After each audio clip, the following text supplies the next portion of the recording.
dhuftu rabbiin isii haa beeku malee waa hunda dandeessuudha sun si jammir hunda dandeessuun rakkoon qabdu maa hunda dandeessuudha jechuudha naati lafarti balaallesh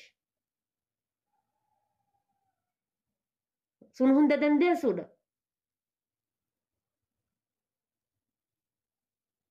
Eessa gachiifti jedhaa bar wallaahi uffata ofii kana bar kamtu xurii kamtu miicaa waliin beektu bar kamtu xurii uffanni isii kamtu miicaa asumatti baafatti asumatti nyaatti asumatti dhuddi distiin as jira tiriin as jira haxumaan as jira jabanaan gurraa fi funyaan hin qabne tokkollee asuma jira dibbeen tokkollee kan waa gisee takka waa nashiidaa waa irraa dhageeffatan ji'a waa ramadaana soddomee san asuma jira bakka qubeen takkiin illee wannoon takkiin illee achuma jirti dhadhaa asitti dibatanii gisee kushiinaa seenanii waa marqanii kushiinaan gubbaa kanaan gadi hancaacce akka mara hiyyeessaa akka goojjoo hiyyeessaa ta carqiin ijaaramtee gubbaa kanaa gadi hancaacce maal akka ta'e kushiinaa ta'ee hin beeksisu gamaa gamanaa gadi handaara kunoo akkanatti waa takka hin beeksisu bar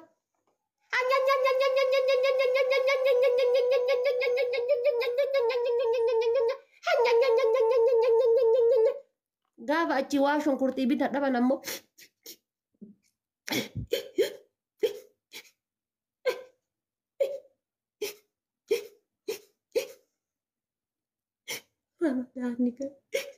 namni akka kiyyaa jirtu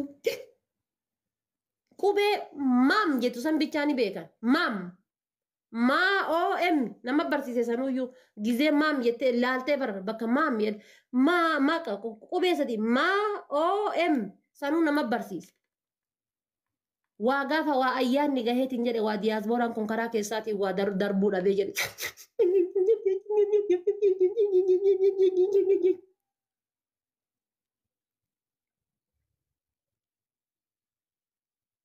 yoon ilkaan sirraa yaasin nan intalaa miti. Anaaf si rabbi waliin lafa nu haafitu. Walitti nu haafitu. Rabbi waliin nu haafitu.